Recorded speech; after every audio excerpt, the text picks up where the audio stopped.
to all y'all out there on Facebook that are going to be watching it. So we're about to go live with episode 254 of GameSpeak Podcast. Let's go.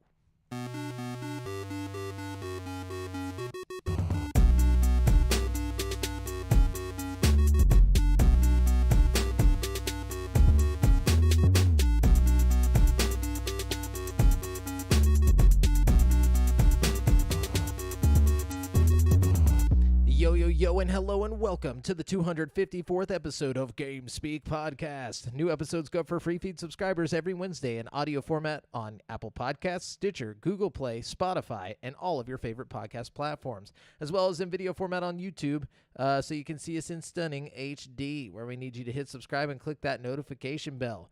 We are now streaming live every Monday at 7:50 p.m. CST on twitch.tv/GameSpeakPodcast, youtube.com/CreateForSanity, and facebook.com/group/GameSpeakPodcast if you want to catch the show as it happens before anyone else. Also, be sure to join the community in the GameSpeak Podcast Discord at dsc.gg/GameSpeakPodcast to hang and talk games with other nerds like us.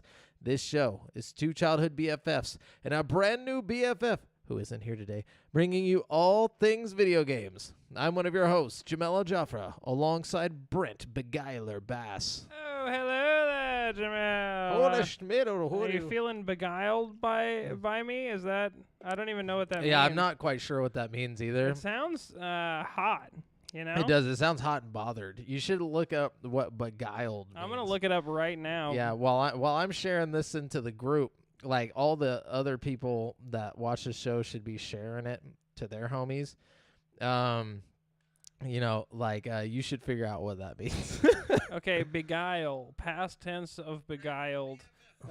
Charm or enchant someone. Oh, okay. So sometimes in a deceptive way. Oh shit, deceptive. Yeah, or there's also definition 2, help time pass pleasantly.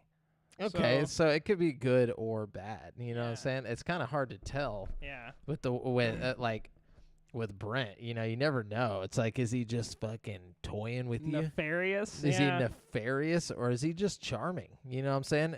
It's all a mind game. No, but anyways, yeah. So cool. How's your week been, man? Yeah. Devin's not here. Devin is coming down with a.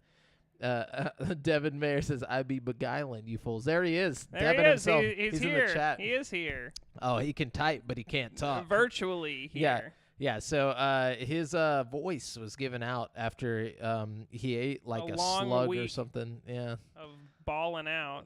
Or balling out. Yeah, that too. But mainly because of that slug that he ate off the ground. And I told him not to do it, but look at him now.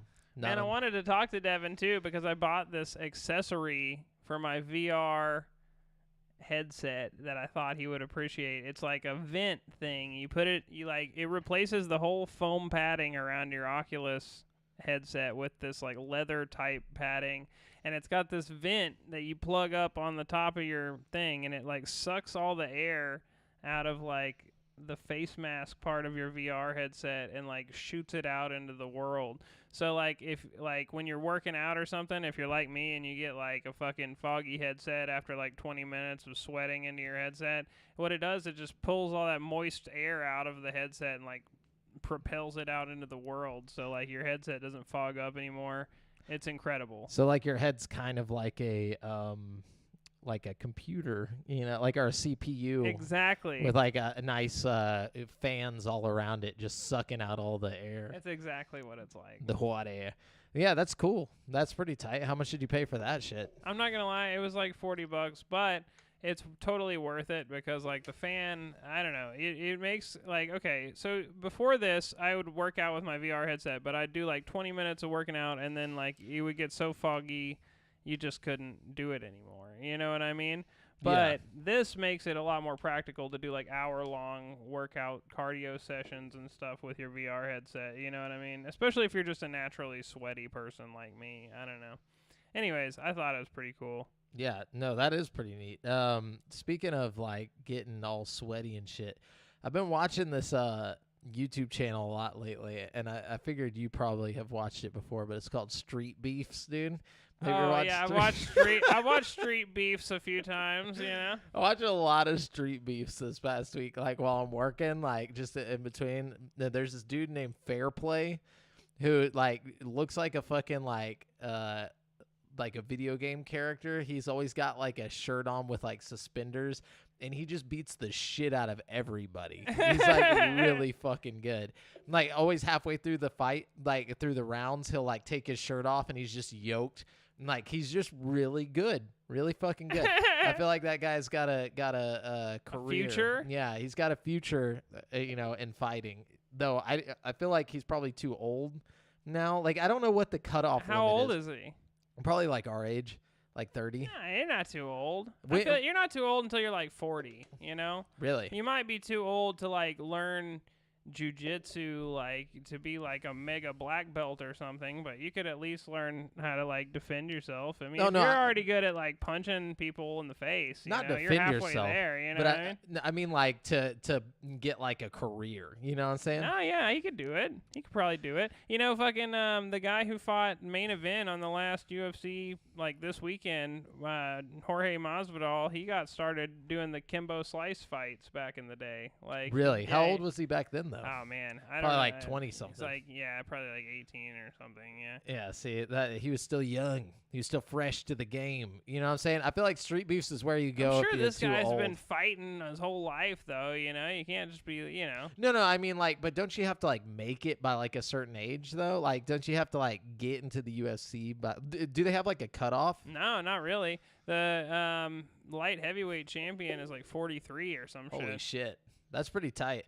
I saw, there's like some Japanese fighter, I forget his name, but he's like 46 or something, and he just beats the shit out of everybody.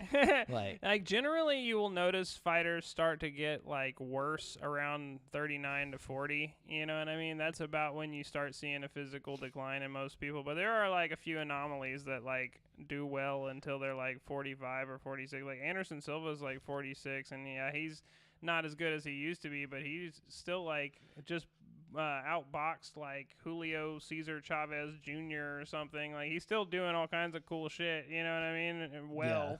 I feel like he just kind of psyched himself out. Like once his leg snapped, he was just like, I suck now for whatever reason. I think it just set him back a little bit to the point where he wasn't as good as like everybody. Like he was just as like on the same level as everybody else. Yeah, which sucks whenever you go from being like this like untouchable dude, like, and then suddenly you're just like a normal fighter, a normal professional fighter. Yeah, dude, but you're still like looked at like the fucking untouchable guys. Everybody's like training the hardest they've ever trained for you. You know what I mean? Yeah, you're just like some normal dude fucking at this point. I don't know. Interesting to think about. Did you hear about fucking Cain Velasquez shooting that guy? Oh, yeah. I did hear about that. Yeah. Why wouldn't you just go beat the shit out of the guy with your bare hands? Like you have I think it was more of a I'm gonna kill you thing. Yeah, but I mean, like, think about who this guy is. You know, former heavyweight champion. He could kill this guy easily with his bare hands. He could, but much more effectively. He didn't even shoot the right guy. He just shot into the car and hit like the dude's dad or something. Yeah. You know what I mean? But I mean, I get it. I get it. It was probably like passion. Like it was like in the heat he probably of the saw moment. the guy driving by and he's like, "That's the guy." You Yeah. know, like he wasn't like I'm gonna go and like chase down his truck and then beat him to death. Like he was probably like, I just want this guy dead, and this is how I'm gonna do it. I just feel like he would have had more success that way. Oh yeah, for sure. Like I mean, if he was like level-headed, you know. He probably could have just like crept up on the dude and like choked him or something. You know what I mean? Him. Choked him, and just choke him. You know? I mean, either way, he's probably gonna go to prison for life. So yeah. Well, the guy that he shot didn't die. No. So he might not go for life. I mean, it's attempted murder, though. True. Like, so True. I don't really. I don't know what the dealio is with that. You know? I feel like it's probably one of those things where if he's real good and like, you know. Like, yeah, it was a crime of passion. I feel like that makes a difference. Like, and nobody actually died, which also makes a difference. I mean, not saying it's okay. No, you know, like, but he also. I feel like if the dude had died, he definitely would be getting in a lot lifetime of trouble. You know, but I think maybe It wasn't like he's not a danger to society. Like he's not going after anybody else. Yeah, he's not just riding around shooting people for no reason. Yeah. He had a very specific target.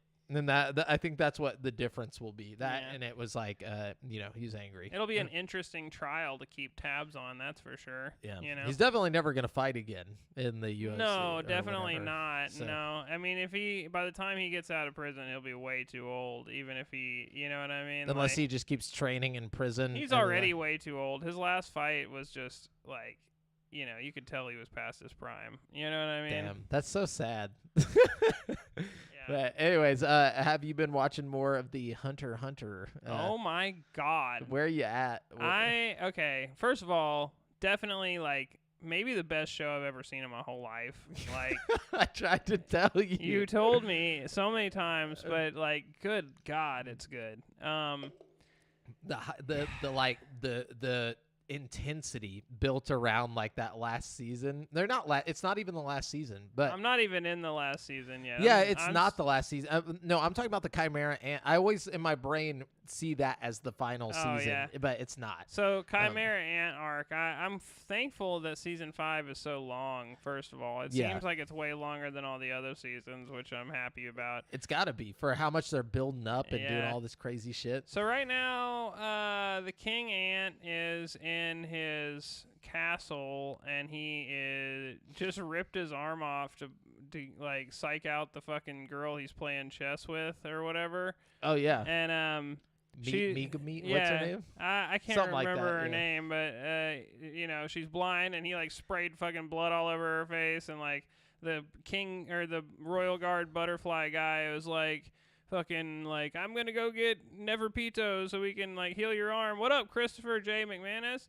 And he's like, I'm gonna go get Neferpito so we can heal your arm. He's like, I'll cut your head off, blah blah blah. And he's like, I will die with dignity then. And there's all this dramatic standoff, and then I guess he realized that she wasn't going to play chess with him unless he healed his arm. So he's like, all right, go get her. And so, she's like, what up? He's, healing her arm. And, so that was like basically most of what happened in the last episode. Meanwhile, everybody is like fighting their way to the building that he's in, trying to get to him. And like the smoke guy just totally fucking psyched out Cheeto.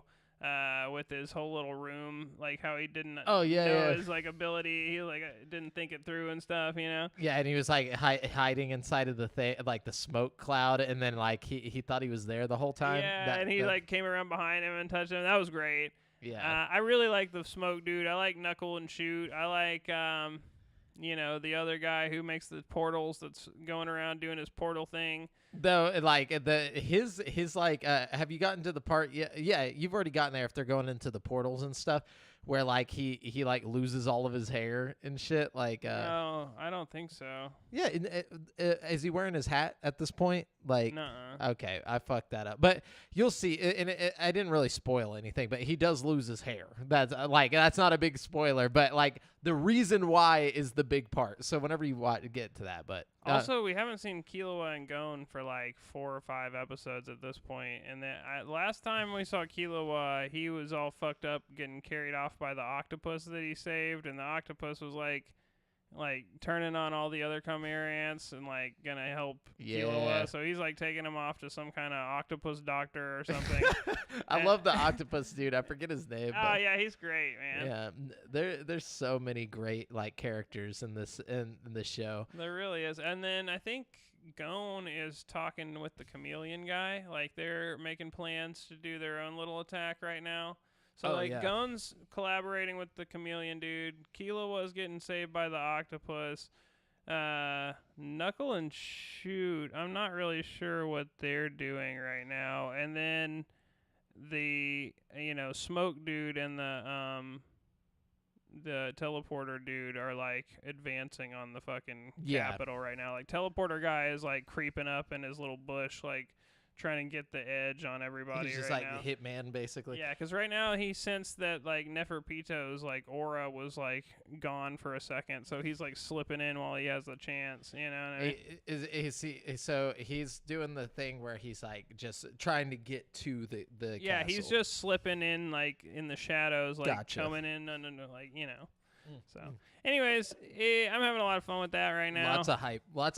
But yeah, that whole part where Knuckle and Shoot like have to fight going in Killua, that felt like so boring to me. Like the first time I watched it, but then like after it was over and like you start to actually like Knuckle and Shoot, you're like, oh, okay. Yeah. It was worth it. I like that Knuckle and Shoot won the fight too. Like, yes, you know, there was like the big fight, and it was building up to this moment, and you think, oh, they're just gonna demolish Knuckle and Shoot, and then like move on with their fucking task, like every other thing they've done in the show, and then it's like, oh no, they lost that fight actually, and now Killua has to face the crushing reality that he like promised himself that he was gonna leave Gon's side if he lost. Fight, yeah. You know, and it's like, but he's not really gonna do that, you know. And then there's also like the whole thing that's with the fucking pin that's been in his head. Like we don't know how long that's been in his fucking head. Whole time, probably the whole show, yeah. You know. And it's like, that shit's trippy, you know? Yeah. Just out of nowhere. Yeah, so he's his own person now, you know, which is cool. Which I feel like in the next season he's going to end up having a face off with fucking Lumi, you know what I mean? Like we're going to definitely, it's not the end of their little beef, you know what I mean? Like, and that's the thing. Like his family the Zoldycks remind me of like the Castlevania. Like, yeah, like it's kind of cool. Like their whole little even thing. the art style kind of reminds me of like that whole, I don't know, that whole like world. But yeah, no, it's really cool, man. You're gonna end up loving it even after all the Chimera Ant stuff. But anyways, I did nothing. Like I've been getting ready for possibly going to Disney World in a couple months here with my for my nephew's first time at Disney World, but he's like gonna be 2, so it's more so for us. Yeah, he's not gonna remember. He's not gonna remember jack shit about this. Well, I tried to tell my sister, and she's like, "No, we're already going." So, like, we'll just take him again. I'm like, all right, but like, bro, all I'm saying is like halfway through the day, he's probably gonna tap out and have to go, you know, take a little 2-year-old nap, and you just gotta let your sister know, like, hey, I'm staying at Disney World. I'm staying at Disney World. Well, we got our own hotel. The ball rolling. Yeah, we got our own hotel. We got our own rental car and all that shit. So like it's set up. So you're like, gonna have a blast. Is your girlfriend's coming with you and yeah, stuff? Yeah. Okay, cool. So we're just going as like, because normally we go to like Colorado or some shit. This time we're going to Disney World, and then we're gonna fucking live it up. You're in for a treat. This is gonna never be been. Really. Oh, it's such a good time, man. What time of the year are you going? You're not going during the summer, May. are you? May. It's like 2 months from now, or like 2 months ish. That should be sick, dude. Yeah, it's gonna be sick. I'm gonna try and go see the Star Wars shit. I want to try like the Star Wars drinks and whatnot. Yeah, you gotta make a lightsaber, dude. Everybody says that's part like a cool experience. Oh yeah, dude, that'll be tight. You gotta ride the rides too. Like in Galaxy's Edge, there's like a fucking like Rise of the Resistance, dude. You gotta ride that shit. We'll check that out. Really legit. I'm really excited about the teacups. No, I'm just kidding.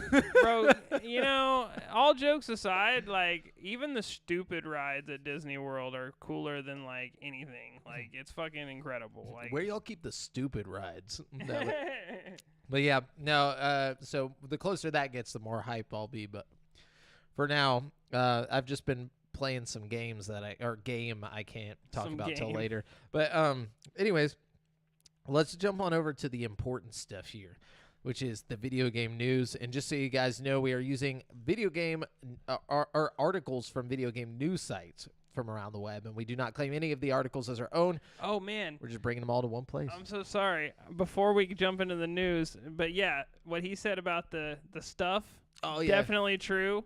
We don't claim any of those articles. Actually, it's fake. It's all of ours. Yeah, we wrote all these news articles. So no, I'm just kidding. Okay, special treat for those of you watching on the video today. We got Wonder Balls. I don't know. Jamel's diabetic, so he might not be able to eat his actual Wonder Ball. Oh, I can eat it. But they come with a collectible coin, so I thought we could open it up, get some fucking Mario coins going on. I don't know if you guys can see this, but like it's like Mario on the front. It says Super Mario Wonder Ball collector coin inside. Brent's been trying to get this red. I've been trying to get a rare coin, and before the show, we saw Devin briefly. I gave him his, and he actually got one of the rare coins. So I'm hype. I'm going off the high from that right now. We're looking for rare coins. The rare coins are actually like underneath the thing. Looks like I've got a non-rare over here. So which ones are rare again? The rares are like different colors. Oh, I got another Daisy right here. So yeah, but they're like a solid metal coin. It's pretty sweet. So Devin got the rare. I Devin definitely didn't get a rare. What'd you get over here? I don't know yet. Let me see. Let's see. I've got, if this thing would move, it looks like it's gonna be like Toad or something. There's a lot of different Mario. No, I got Yoshi. I got the Brent's lucky okay, Yoshi. Yeah, you got to keep the Yoshi one. Yoshis are lucky. I don't know if you guys can see this on the camera. No, he's green, so it'll like go into the green screen. But the coin, on one side there's a Yoshi. That's really fucking cool. Thanks, Brent. Yeah, man, no problem. Enjoy. I'm gonna save my Wonder Ball till like I feel my blood sugar getting low, and then I'm gonna eat this Wonder Ball on the show. Brent's gonna like eat his now. What kind of candies are in there? It depends. Mine's like a Mario, like a blue raspberry Mario. I'm part of the surprise. Are there like gummy ones possible? No, they're all hard. No, they're all hard, yeah. Yeah, I feel like if you put gummies in there, they'd get like really weird texture. But yeah, it's probably a strategic choice on there. Yeah. But, all right, we're going to move into the gaming news. First article of the day. Let's see. Developer Luminous Productions has delayed open world action RPG Forspoken from May 25th all the way to October 11th. Holy shit. Yep. In a statement on Twitter, the dev team said that the delay would let them, quote, focus all of our efforts on polishing the game, end quote. The game had only received its original release date in December of last year. So the PS5 and PC game was announced in 2020 and has been relatively quiet ever since. In a hands-off preview last year, IGN said the game, which is being created primarily by Final Fantasy 15 developers, has an, quote, off-kilter take on the JRPG formula and looks more like an open-world RPG in the vein of Assassin's Creed and The Witcher than anything seen previously from Square Enix. So I don't know. A lot of the talk around this, at least from us, has been not that great. But like I personally think it looked good. I mean, it looked interesting. The graphics look good. Yeah. The story looks pretty interesting. Yeah, it literally looks like the Black Knight with what's his name? Martin Lawrence. Martin Lawrence, but like not funny with a girl. Yeah, with a chick, and it's like she's going back in time, and she's like, "Whoa, what's going on?" Bringing back the modern sensibilities to this like fantasy world is kind of what it looked like to me. But like, I'm down for that. Like if we're going to get that type of vibe, I'm cool. But now that it's getting delayed for that's a long time. That's like, dude, yeah, that's like a 6 year. months, yeah. Like, that's ridiculous. It is what it is. Maybe they just weren't even actually close to having it done, so. Well, whatever the case may be, that's a lot of extra work they can do on it. So. For sure. And what you got? Okay. Kind of a sad one here, but also an interesting one. Following Activision Blizzard coming under fire over claims of equal pay violations, sex discrimination, and sexual harassment, the company is now being sued by the family of one of its former employees who died by suicide in 2017. Shit. According to the Washington Post, the family of Carrie Moynihan, a former finance manager at Activision Blizzard, is now suing the company for her wrongful death. Moynihan was found dead during a company retreat back in 2017, so she died on the company retreat. The family says The sexual harassment Moynihan experienced while working at Activision Blizzard was a significant factor in her death by suicide, which occurred shortly after her male coworkers circulated nude images of her. What? Yeah. An official Oh my 2021 California Department of Fair Employment and Housing lawsuit, which first made mention of the incident. One of Moynihan's supervisors was also accused of contributing to this sexual harassment by bringing sex toys with him on a business trip Moynihan accompanied him on. In addition to these claims, Moynihan's parents have also accused their daughter's boss, Greg Restituto, of lying to investigators from the Anaheim Police Department about the nature of his relationship with Moynihan. According to Moynihan's parents, Restituto and their daughter had a sexual relationship that he made an apparent effort to hide following her death. A police report included in the lawsuit also stated that Restituto made seemingly unusual inquiries with other employees who were present with Carrie the night preceding her death. Moynihan's parents also stated that following their daughter's death, Activision Blizzard reported Moynihan's cell phone was wiped, refused to give investigators her company-issued laptop, and withheld access to Restituto's laptop and cell phone.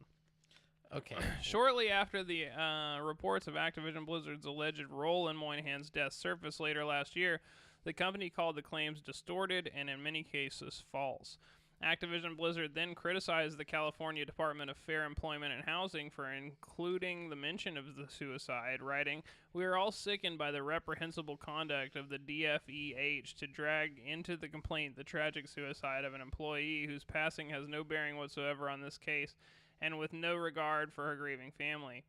Per the Washington Post report, Activision Blizzard has declined to respond directly to the allegations made in Moynihan's lawsuit. Instead, a spokesperson has stated the company is, quote, "deeply saddened by the tragic death of Ms. Moynihan, who is a valued member of the company. We will address the complaint through the legal process as appropriate, and out of respect for the family, we have no further comment at this time." So... yeah, that's a lot. That's a lot to unpack there. Yeah. Like, first off, what the fuck? Like, all right. So this happened in 2017. Let's, think about that. Before they got, like, in trouble, basically. Yeah. And so, like, what was going on? This almost sounds like a murder cover-up or something, the way that what's-his-name was, like, talking to people and wiped his phone and all this shit and, like... Well, I personally think maybe he just saw it coming. Like, he knew that, like, the way that they had been, treating her, like, maybe she was talking to him. Like, obviously they had this type of relationship.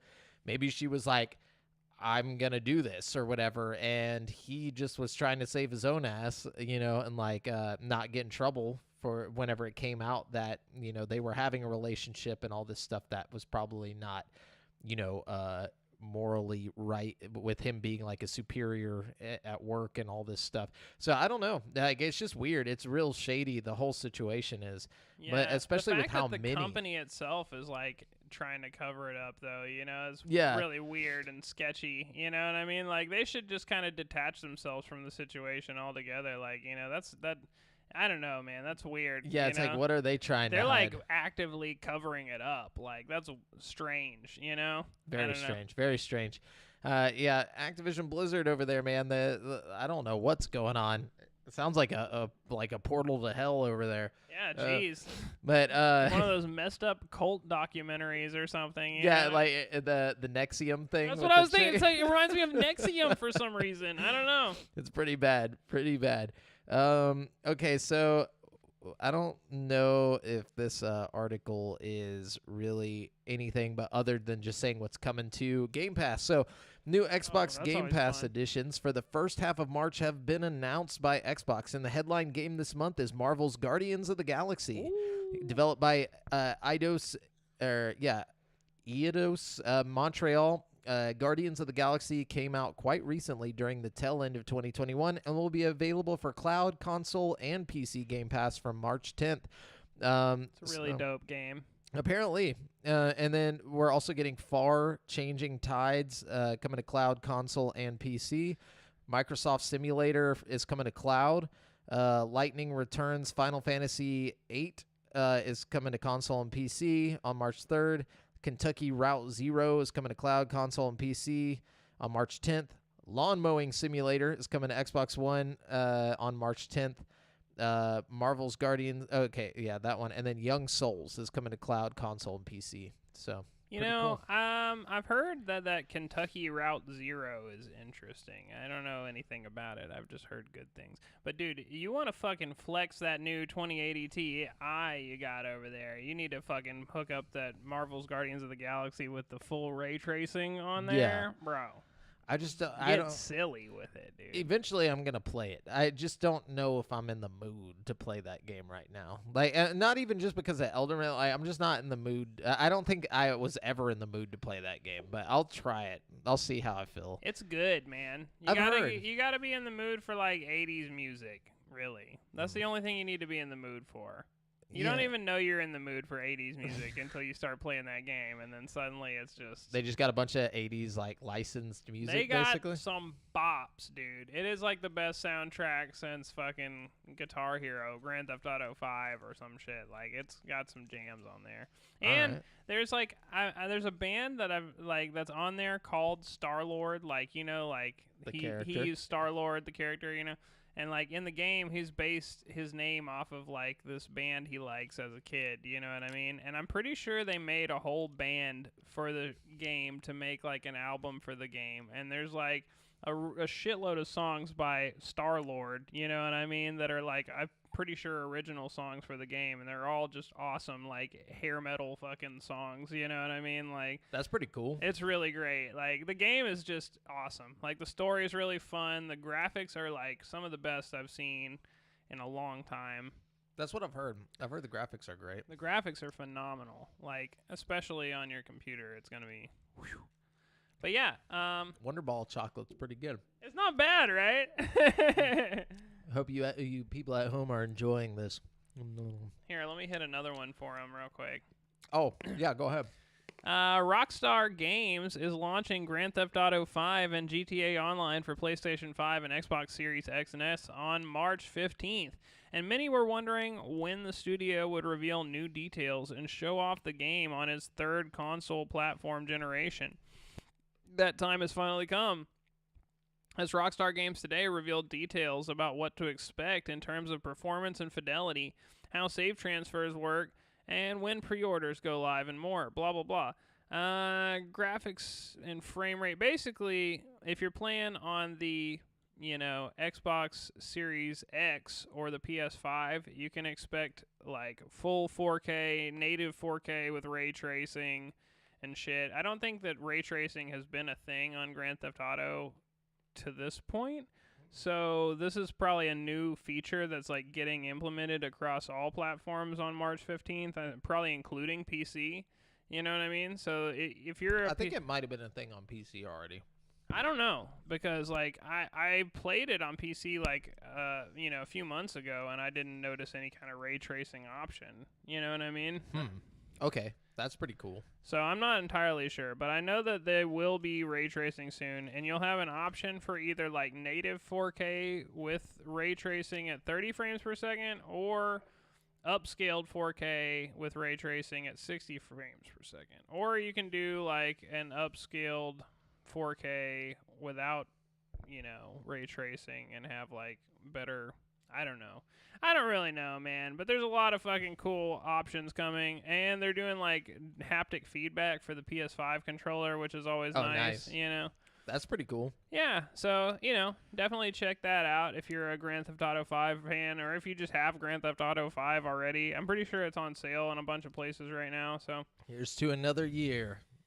Another 10 years of GTA 5. GTA 5 will never stop, dude. GTA 6 is going to come out, and it's going to be like Warzone. Like, GTA 5 will still just be going on in the background. Oh, yeah. You know what I mean?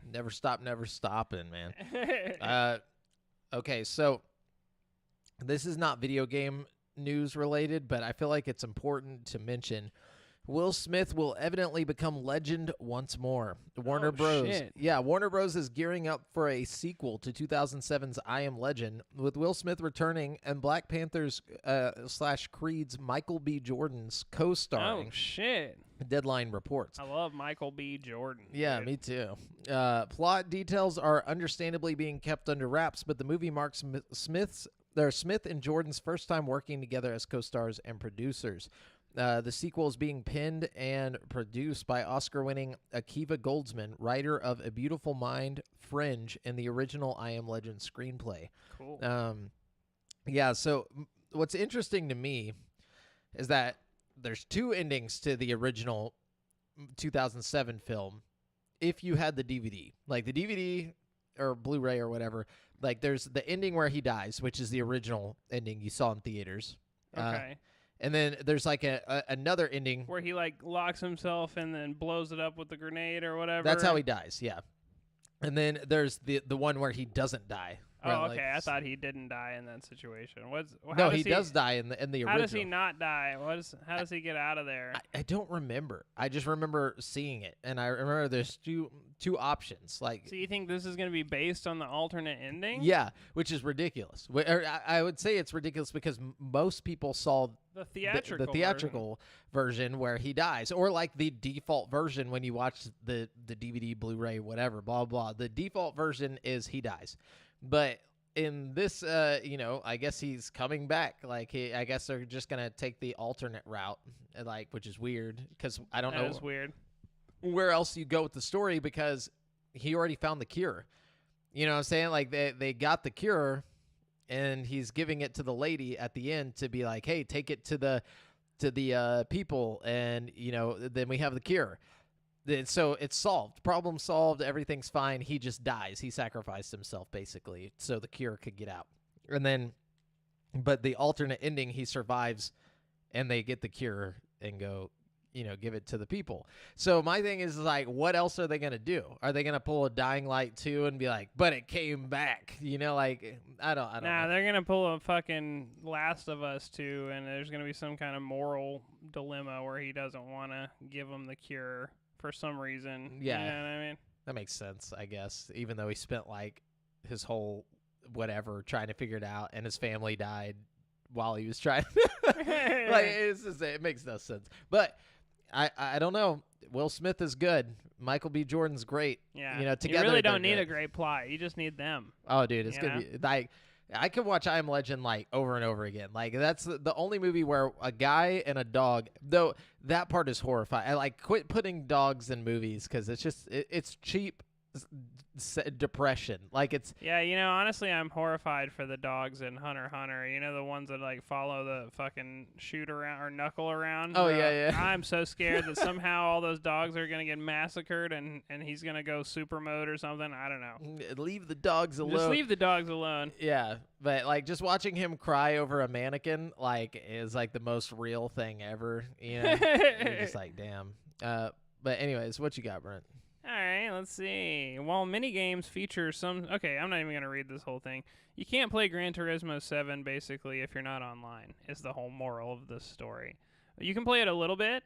You can play, like, 6 cars or something and 13 tracks, or maybe it's 6 tracks and 13 cars or something. But basically, it's just a glorified demo. You know what I mean? Okay. But you got to be online to play, like, the real game, so... Oh, okay. Interesting. Yeah. So if you are one of those people who lives out in the sticks with no online, don't get Gran Turismo 7, I guess, is my point. Yeah, that's interesting. That's a weird situation for a racing game. Or racing sim, specifically. But, okay, so the 8th entry in the real-time strategy series called Ubisoft's The Settlers has been delayed indefinitely, just 2 weeks before it was intended to launch. So it was first, it was like set to be released on March 17th after years in development. But Ubisoft announced on its official Twitter page today that the reboot has been delayed. Ubisoft Dusseldorf, the studio behind The Settlers, said it had decided in response to feedback obtained from January's closed beta.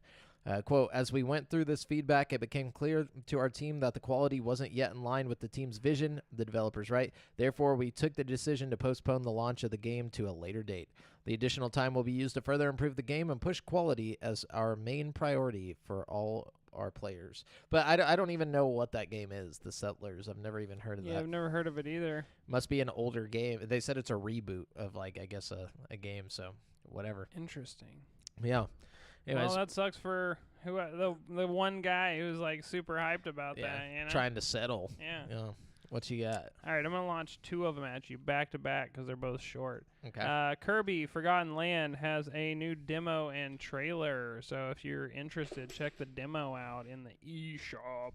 Also, Sifu has sold over 1 million copies so far, which is pretty cool. It says that only 15% of the 1 million people have completed it, which makes me feel good about myself. Yeah. Damn. And it also says they are adding Mandarin Chinese voiceovers. So if you want like a more authentic Chinese experience, you get in there. Yeah. That's pretty cool.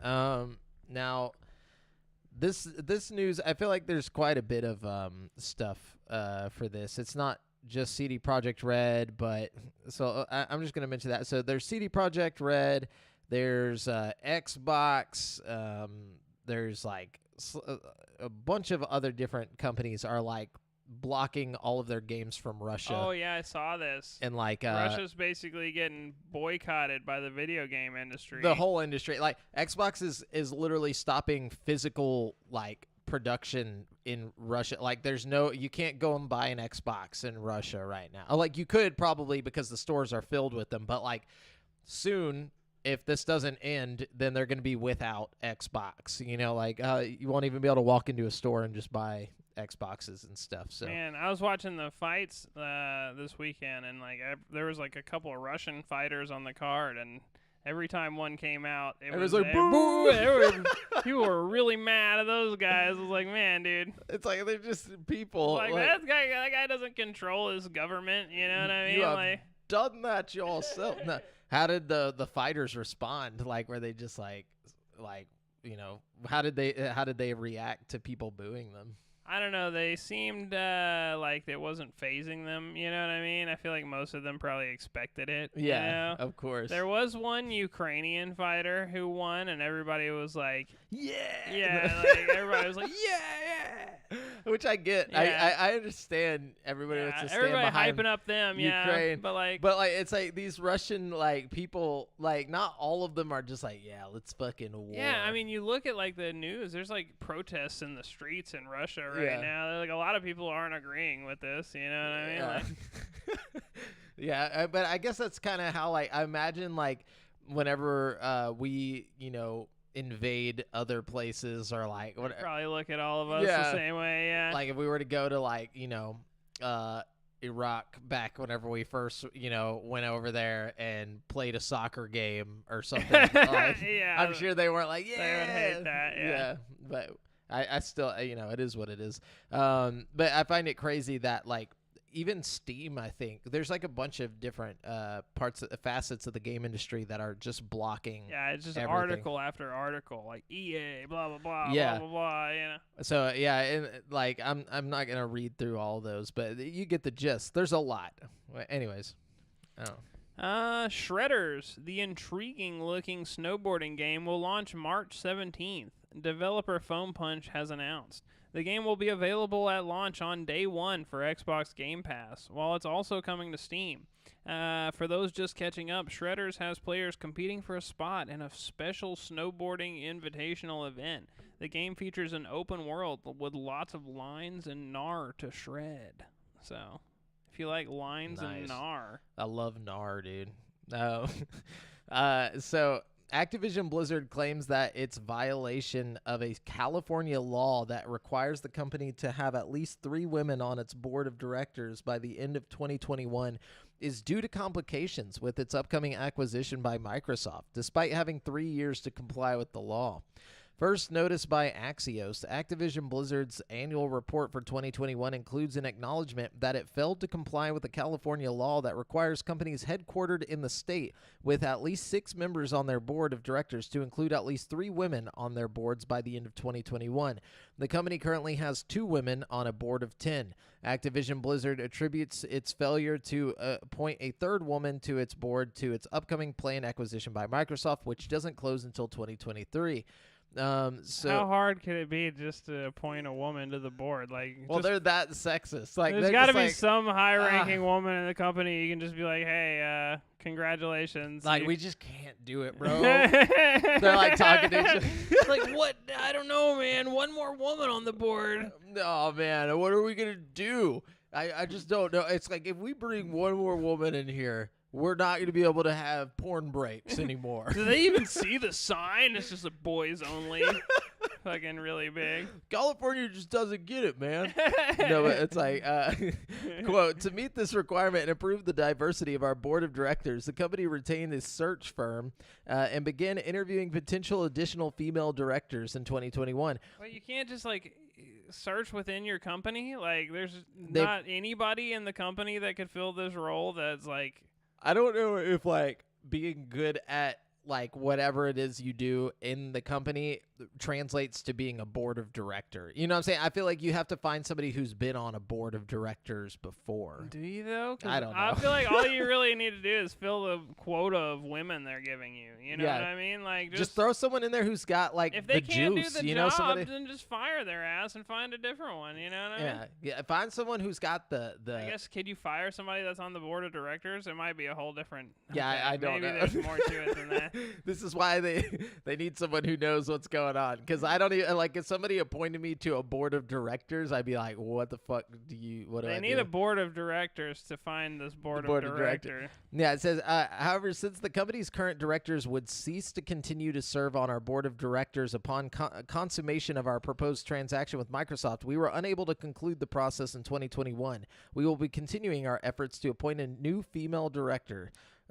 So they're saying because it's going to change once Microsoft owns it, they can't find like just put someone in there. Oh, maybe it's because nobody wants it because they know they might get canned the moment. The second Microsoft. Yeah, okay, that makes a little sense. bit more sense. They're just going for clicks with this article. Yeah, that article, like, see but we read through, we saw what it was. I was picturing them just like, dude, we can't do this. Like, yeah, me too. Like, what we got to go fishing though. Like, you know, like they're gonna say we can't go fishing when we're supposed to be working. You know what I'm saying? No more beers in the fucking board of directors room.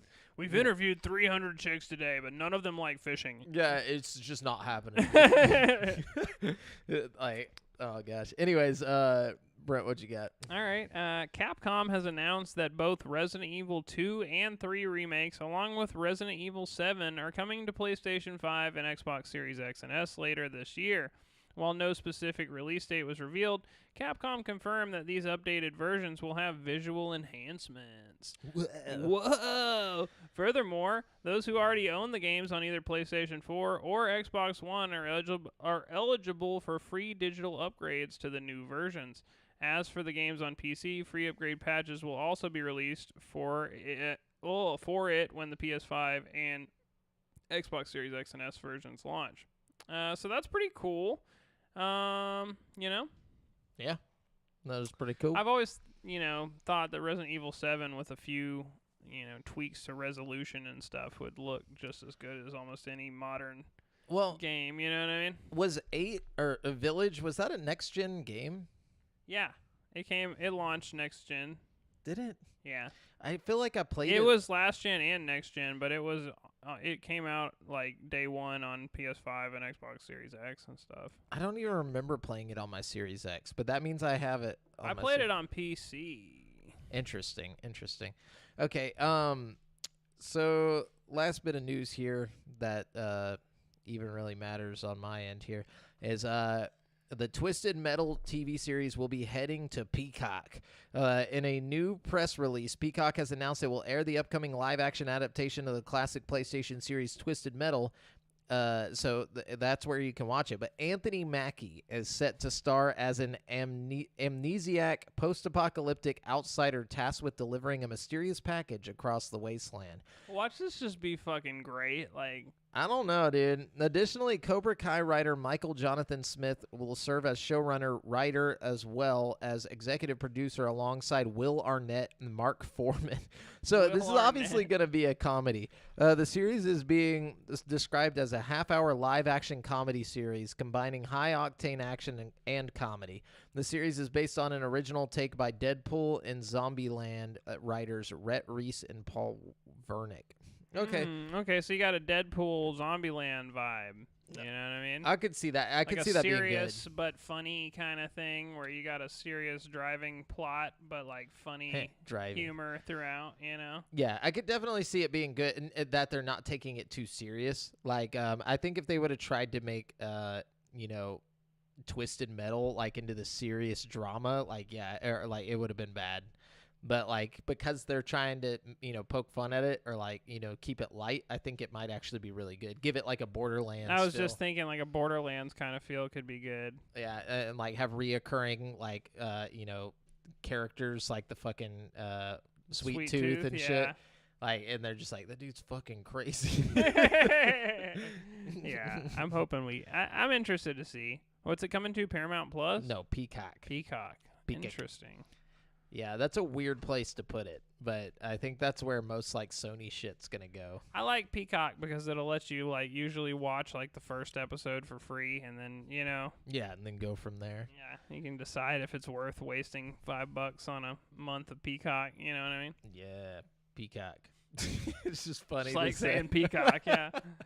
Peacock Plus. No, that's all the news I got. What you got, That's Brent? all the news I've got. All right. Well, then we're going to jump on over to this week's releases, where I'm going to let you guys know which brand new games you can get in the next 7 days. Starting with Ghostwire Tokyo Prelude. Coming March 6th. Couldn't find a price, but in Ghostwire Tokyo. I was going to run off, but this is exciting. Yeah. I'm actually kind of hyped about this one. I didn't realize it was coming out so soon. And I don't think it's the game. Oh. It's called Prelude. The game comes out this month, though, right? Does it? I don't know. I don't know. It just Let me look it up. Yeah, so this is just Prelude. Prelude, it says, in Ghostwire Tokyo Prelude, join the mysterious KK and his gang of supernatural detectives as they investigate an unusual disappearance, only to stumble upon something even more sinister. Let's see. Oh, Ghostwire Tokyo is coming out March 22nd, so it is coming out this month. Yeah. So what is the Prelude? I don't know. It must Maybe be like it's a little like a demo. pre-little story thing. They did something similar with Cyberpunk. Like a few weeks before Cyberpunk came out, they put out a bunch of like comic books, like Cyberpunk comic books. I remember that. Yeah. Maybe they're just building up hype, But I'm actually really excited about Ghostwire Tokyo, not because the gameplay looks good or anything like that, really. I just have a lot of faith in the team that's making it. Like, Tango Gameworks did the Evil Within games, and I really... Yeah, but the main chick who worked on them, dipped out, halfway through this game. Remember? Still, yeah, but I feel like, it's a whole team of people, so hopefully that heart is still there in their game-making ability and stuff, I don't know. I got a lot of hope on this one. I don't have a lot of, faith, but I got a lot of hope. A lot of hope.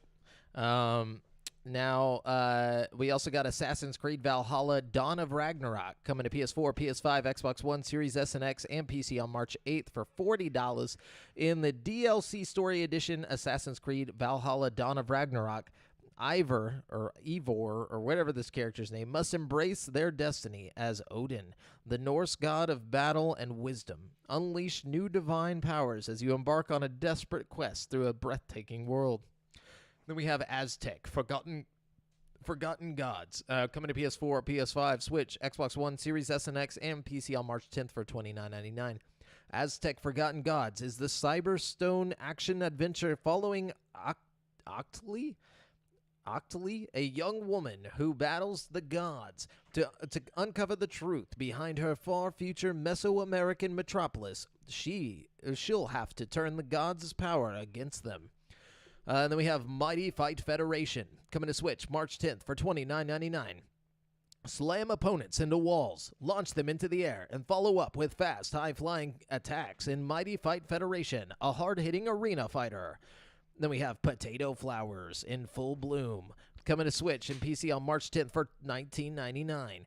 Potato Flowers in Full Bloom is an exploration RPG that takes you through underground labyrinths separated by stone walls. And then we have RPG Time, The Legend of Wright, coming to Xbox One, Series S and X, PC, March 10th for $29.99. School's out. With RPG Time, The Legend of Wright, meet in an empty classroom for a grand adventure with a young aspiring game developer and his very own RPG. And then we have Virtuoso, coming to Quest in PC VR, March 10th. Couldn't find a price. Virtuoso is a virtual music creation sandbox that lets anyone bring melodic creations to life in VR, with instruments that have been specifically tailored and tuned for virtual reality, as well as an interactive tutorial. You'll go from music class dropout to a worldwide pop star in no time. Sounds interesting. Okay. Then we have Young Souls, coming to PS4, Xbox One, Switch, and PC on March 10th for $24.99. It's just like a bunch of babies, but like it's In Dark Souls. Young Souls is a touching and exciting new about life, family, adventure, and saving the world. Okay. Honestly, I thought it was going to be some kind of Dark Souls type thing. The same. That's not what I was expecting. Then we have .hack//g.u.last recode coming to Switch on March 11th. That's the most anime name I've ever heard for anything. It's coming for $19.99. It's a remastered version of the hit .hack//g.u.rpg game, which immerses players inside a virtual reality landscape gone wrong. Okay. Then we have WWE 2K22 coming to PS4, PS5, Xbox One, Series S and X, PC on March 11th for $59.99. Return to the ring in the 2022 entry in the WWE 2K franchise. WWE 2K22 features a redesigned engine. They better have redesigned the engine. 2021 got ripped so hard. Oh, It yeah, got dude. like 4 out of 10s like across the board. Like it was like I remember that. That was a while ago. it got though. really badly reviewed. Everybody was like, just play fucking 2020. Like Damn.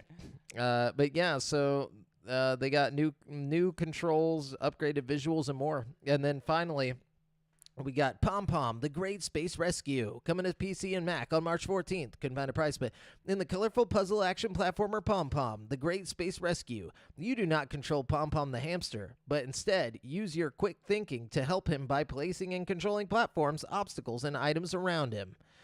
All right. Yeah. all right. Yeah, so that's it for this week's releases. Now we're going to move on to... Hold on, my stuff messed up. Currently playing. Okay. I've been playing more and more of the Elden Ring. How are you liking it so far? Well, I'm about 50 hours in. I think I checked right before we started the show. I'm about 49 hours, almost 50. And I can tell you one thing. It's great. Every bit of it's great. There's still so much more for me to explore. I feel like every time I feel like I've done a lot, I check and I've done a little. You know, there's just I have so much stuff unlocked. I got all these weapons and everything, but yet I'm still getting my fucking ass whooped every time I go to an area that I'm not supposed to or that I haven't been to yet, you know? Yeah. And I'm exploring the shit out of everything. I'm trying to stay away from as much spoiler stuff as possible. There's some stuff you're going to miss on your first playthrough. There's just no way you can find everything your first playthrough. Yeah. But I'm trying to do as much of everything as I can. If I go into a new area, even though it's an open world, I'll open the map and I'll go all the way to the right, just checking everything. I'll go all the way to the left, checking everything. And then, and I've run into some pretty interesting stuff. And I think I might have fucked up because there's these random, ladies who will appear in random parts of the world, and they're like, let me see your fingers, and you show them your fingers, and then they tell you something about yourself or whatever.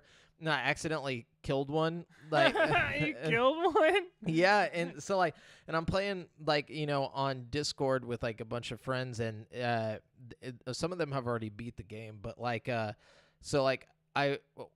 killed her on accident, and I didn't think anything about it. Then I went into this open field, and there was this just out in the random open world, I'm just trotting along on my horse, and I'm killing things as I'm going by it. And then there's this knight, and he's just standing there, and I'm like, haha, and I run up and I slash him, and then all of a sudden words start popping up on the screen, and he turns into the first boss, just that I've already killed a long time ago. Yeah. And, like, I guess it's because I killed her. Like, that's the only thing I can think of because everybody else was like, that never happened to me. Like, What the fuck? it's like I never ran into that. And I've been through that area, like, a bunch. And, like, they were like, okay, I got to go back and see. So maybe if you kill that, did you kill the first boss whenever it appeared?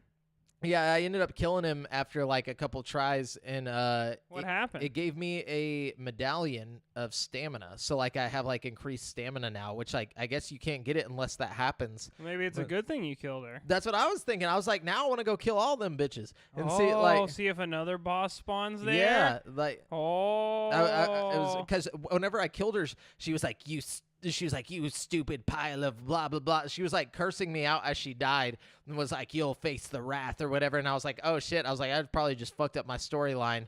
Like, I left. And then, like, 5 minutes later, I ran into that. Have you gone back to where she was? Maybe she respawned after you killed that thing. No, she didn't. I checked. Oh, okay. Yeah. So I think it's just like you have the option to keep all of them alive. Good to know. I'm going to be careful. Yeah, because there's a lot of them. Like, you run into her, like, almost in every part of the map, you run into one of her. And there's one at the, like, the Firelink shrine area, like, of the game called the Round Table.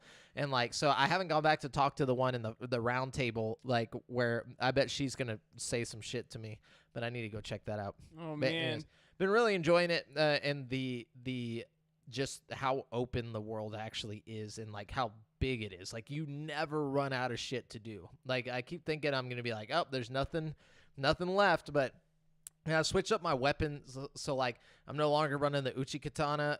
Now I have like a twin blade, like Darth Maul type situation. Oh, hell yeah. And I've just been fucking people up because it's like a dex, and I'm like, I added like a bunch of blood loss to it, so.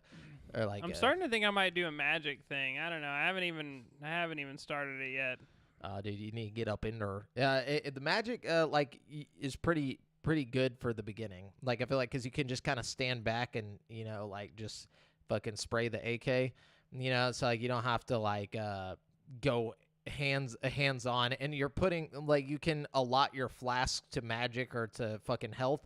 And a lot of people that do the mage stuff or like the, you know, magic, they'll just put all their shit in magic and stay as far away as possible and just fucking unload on people from a distance. I feel like you'll get caught up that way, though. I need my health. You know what I mean? Like, you won't if you do it. If you'll be fine. You'll be fine, especially in the beginning area. But I think later, like as you start picking up new spells and all that shit, and like you get stronger, then you can put some towards your health. But like, I don't know. That's just what I've noticed people doing. But anyways, what about you? That's all I've been playing. Well, I have been playing Horizon Forbidden West still. I definitely can comfortably say it's like a fucking masterpiece. It's like really good. Like it's better story-wise than the first game, and the first game had an awesome story. The acting is really good. You got fucking Carrie-Anne Moss is in it. What? Fucking Trinity from The Matrix is like one of the bad guys in the game. But also like Lance Reddick is in it, and fucking Angela Bassett, like a bunch of random people, like good actors are in this game. You know what I mean? Yeah. And I don't know, man. It's got awesome graphics, like really, really good graphics. Like there's some cool like set pieces. Like sometimes you're in the snow, sometimes you're like in like a post-apocalyptic like 2050s version of like Las Vegas. Like sometimes you're off in a mountain somewhere. I don't know, like the scenery is like vastly different no matter where you are. Honestly, it's got everything I wanted from Dying Light 2, like hang gliders and grappling hooks and like different scenery and like choices in story that actually affect that like matter. Yeah, that like change the world that you're in, you know what I mean? Like significantly. Like I don't know. It's really interesting, and like I definitely really like the fucking like story a lot. Like I can't say enough good things about that without ruining it, you know what I mean? Like Yeah, for sure. But I will say that it's extremely glitchy. Like there are a lot of like annoying glitches that range from like, you know, kind of stupid to like quest breaking, you know what I mean? Wow. Like sometimes you're like the people that are supposed to follow you will get stuck on a tree or something, or like you'll Some Bethesda type of glitches. yeah, or like you'll be trying to like climb a cliff, and there's like a grapple point, like you have to like shoot your zip line up to these points, right? Mm-hmm. And there'll be a point, and it'll like obviously have the little indicator on it that you're supposed to grapple to it, but you can push the button and it won't grapple, and you'll have to go all the way to like a campfire or someplace and like reload the world and then go back to that grapple point and like grapple up to the top. It's really annoying. Damn, that's like very un-Sony like to put out like a game with that many glitches. I'm sure they're gonna patch it pretty soon. Yeah, well, there's also a lot of like weird visual glitches, like fucking when you're in performance mode specifically, like there's a lot of like shimmering and stuff in the like grassy areas and shit like that, you know. I don't know, and I'm not saying this to dog on the game because it's still one of the most beautiful games I've ever played, but I will say that it is in a more buggy state than like Cyberpunk was when I first experienced Cyberpunk, you know what I mean? And like it didn't get any fucking shit for it really, you know what I mean? Yeah. I don't know, it's interesting to me. Really, but the only complaint I've heard about it is that it's like the climbing is kind of lame, just normal climbing, but like the climbing isn't anything special. Like everybody makes a big deal about the climbing, but honestly, it's like I don't know. It's very generic climbing to me. You know, like that's what they were saying. It's like it was just too like you just hold a button and then like you go. Yeah, I mean, I'm not hating. I feel like I'm rather it be there than not be there, but it's not even like a feature I really even think about other than I feel like they just put it there because you could kind of climb in the first game, so they're like, all right, we got to have some kind of climbing in here, you know? Yeah. The underwater areas of the game are really cool. You can tell they put a lot of effort to make like all of the underwater portions of the map like just as intricate and detailed as like the above water portions. And like, you know, without spoiling too much, like halfway through the game you get like a way to breathe underwater, so like nice, you can fucking basically just scuba dive through this like underwater world that's like super interesting and intricate, like but yeah, really digging it. I definitely give it a hard 10 out of 10 once they get those fucking glitches fixed. Nice. But yeah, I played that. I played the Kirby the Forgotten Land demo. How is that? It's really fun, dude. Is it like Odyssey or what? What is it? It's kind of like Odyssey and Mario 3D World mixed together with Kirby and the Crystal Shards like gameplay. Like, oh, nice. You know? Is it open world or no? No. Aww. No, it's like very linear, but it's not necessarily a bad thing. It's really a lot like Kirby and the Crystal Shards. Like every level is just you kind of navigating from point A to point B, except instead of being completely side scroller, it's more like a Mario 3D World type thing where you're like above, but you're still kind of going in a straight line. You know? Is it super easy? Well, there's an easy mode and like a hard mode, but I was playing on the hard mode and it wasn't hard. You know what I mean? But at the same time, that's kind of Kirby. You know, exactly. Kirby's never been like super hard. You know what I mean? That's my main problem with Kirby is that I feel like it's just kind of mind numbing. Like Mario is like the perfect amount of difficulty, and I just wish that like for once they would just make a Kirby game with like Mario level difficulty, like then I'd be like, all right, cool, like this is that's what I was hoping, because this one looked a little bit darker, you know, like I was like, oh, maybe they're gonna give us a little bit of a challenge. I think I only played like the opening 3 levels, you know, so I think I'm thinking maybe it'll get more difficult as the game goes on, you know what I mean? Yeah. But I don't know. It also has a co-op mode that's built into it, nice. Which is awesome. But I feel like if it's already this easy, like you play in co-op, it's going to be really easy. You know what I mean? So, but I'll probably get it when it comes out. Like, it was that good. Like, graphically, it's really good looking, and like the gameplay itself was a lot of fun. It's just like a fun game. You know what I mean? To kind of zone out to. For sure. But yeah, I played that, and then I played this VR game called Sweet Surrender. Which is like a roguelite game kind of, and like you start out and you have like a pistol and you're fighting through robots and you get more weapons and you get little chips that like upgrade you, and like as you go on you just get, you know, more and more powerful, like any good roguelite, you know. You're going through floors trying to get to the top, but like After about 45 minutes, I got really, really motion sick playing this game. Yeah, which is weird because you don't get motion sick. Not really anymore. So I don't know. I'm gonna give it another shot, but like, man, it really took me off my feet there for a little bit. I think maybe it's like the optimization of the frames or something. I think it's either that, or I think it's like I just haven't played enough VR lately, or something. Like, I don't know. Been too caught up in the PS5. I guess so, man. But like, I was so nauseous after playing that for like an hour. Like, nice. That's not good, but it's nice that you've been out of VR that long. That's crazy because like you're the VR dude. Yeah. No, I still need to get on VR, but like I've just been having too much fun with the Ring, dude. You definitely need to play Half-Life Alyx at some point. I know. Your computer, you know what I mean? Oh, I'm going to. So that's all you've been playing? Yeah, that's all I've been playing. All right, that's it for currently playing. We're going to jump on over to the topic of the show. And today's topic of the show is crazy video game accessories from the 90s. Now, we're definitely going to talk about some crazy ones. And we got Devin's here, too.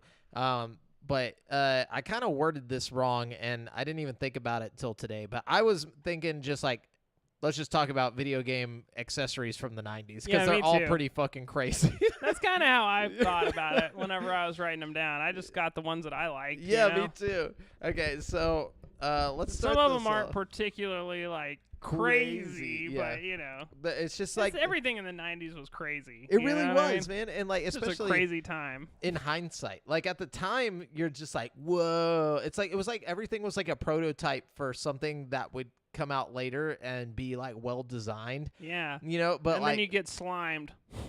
Oh yeah, of course, yeah. Everything involves slime for some reason. There's always slime and like futuristic prototypes. Yeah, but like made with like shit that you would make a Nerf gun out of. Like it's never like sleek and like sleek design like Apple's products. Like yak backs and shit like that.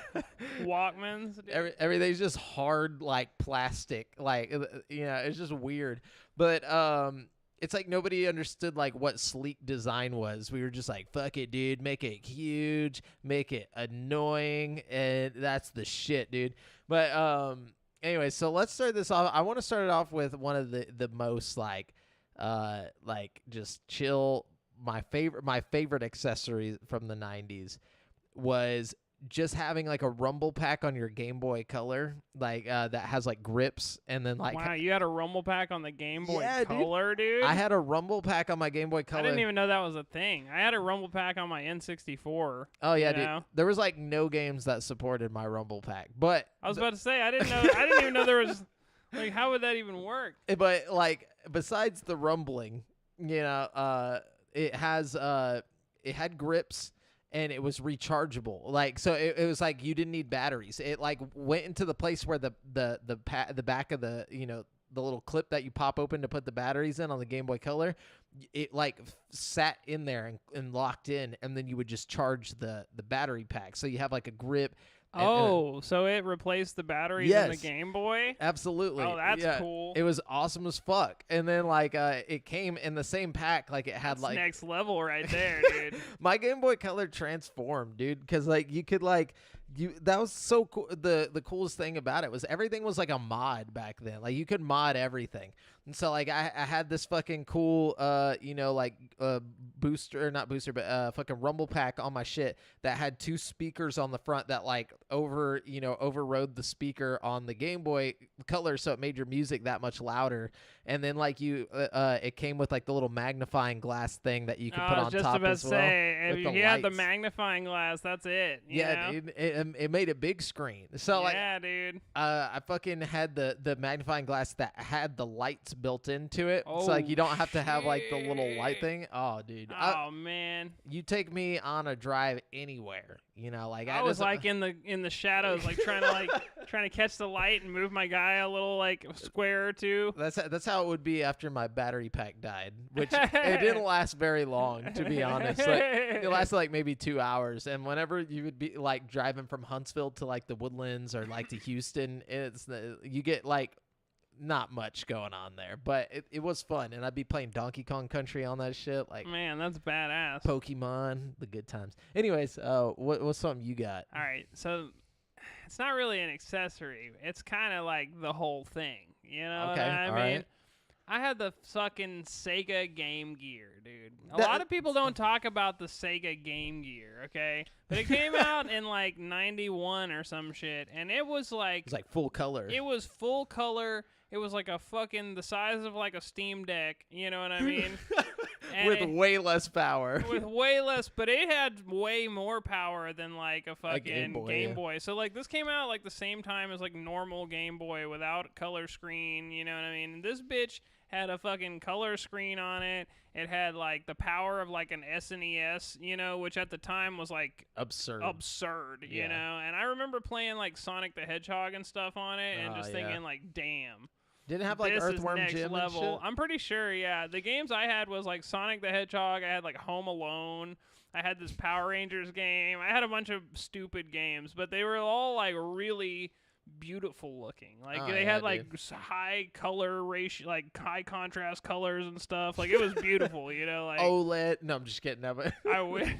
But it took like 8 batteries. It took a lot. That was the downfall. You had to put 8 fucking AA batteries into it, which... And nobody, because they would always add like these rechargeable battery packs and stuff to these handhelds, nobody ever had the fucking back cover for their shit. So like you would go to like buy one from a pawn shop and it would just have tape over the back and shit. Like, oh yeah, it's such a weird thing. Like if you were to go into a fucking game store now and buy an Xbox, but it was covered in duct tape, like it was just like a normal thing back then. Yeah, nobody cared back then. Yeah, we weren't all high and mighty. You know? Like, does it play my games? All right. But anyways, let's see one from Devin. He sent me one of his, which is the Game Shark for Game Boy. Oh, not just for Game Boy. For everything. Let's just talk about the Game Shark / Game Genie for a second. Oh, you know what I mean? Because... it's the original mods, dude. It was the original mods. I had the N64 one, which I think I bought it at like a Scholastic book fair or something weird I bought like that. so many cheat code books from the Scholastic book fair. Yeah, dude, like that was the shit. That's where the cheats really were before you got on the internet, you know what I mean? Oh yeah. I mean, you could always go check Cheat Planet. Oh, but Cheat like, Planet, Cheat CC. Yeah, dude, but you couldn't do it like when you couldn't, or when your parents weren't allowing you to get on the computer or whatever. You'd have your book. Your book, yeah, and it was always right there too. That was the cool thing about the books. Like, you know, you could just flip to the right page, you know. Yeah, and it's funny because they weren't like all encompassing. So like you'd have to hope your game was in there, you know, because it would be like I would check at the actual book fair. I'd like make sure it has like the games I want, you know. Be like 1997 Book of Codes. You know? It's like, okay. But the Game Shark was like past cheat codes. Oh yeah, this was like the mods. It broke into the code of the game. It changed the game, so you'd have these cheats that weren't like made by the developers. These were just like literally like mods. Like, so my experience was like it was like a cartridge. You'd put it in your N64, and then you put the game that you wanted to mod on top of the cartridge that you just put in. So like I think it worked with like a lot of different games. Like there was like 100, 200 games on there that it had different mods for, and some of it was just as simple as like giving you infinite life or like, you know, max ammo or something. Oh yeah. And some of them had some really crazy mods, like the 007 game, the GoldenEye. It had like all kinds of crazy shit. You know what I mean? Yeah, it's weird to think back now. I kind of want to go back and get a Game Genie and just see what kind of shit was on there, because I don't remember. I remember playing like modded versions of Mario Party 3 and stuff that were like crazy. Like like everybody had like hundreds of stars at the beginning of the game and stuff. Like, so cool. Like I just love that shit, dude. That's my favorite stuff in the world, is like whenever something was way ahead of its time and like nobody really appreciated it for what it was. Yeah. And that was another thing. It wasn't like super well known back in the day. So like if you went to your friend's house and they had like a Game Shark or something, it was always like kind of a mind-blowing experience, like seeing a game you've seen a million times with like some crazy shit on the screen. You're like, whoa, you know? Stuff you've never seen before. I'm sure that's how a lot of rumors got started about games and stuff. I bet so. But, wow. Yeah. But mine, so that was Devin's. Mine, or my next one is the, fucking, damn it, I just had it in my head. The Game Boy printer and the Game Boy Eye.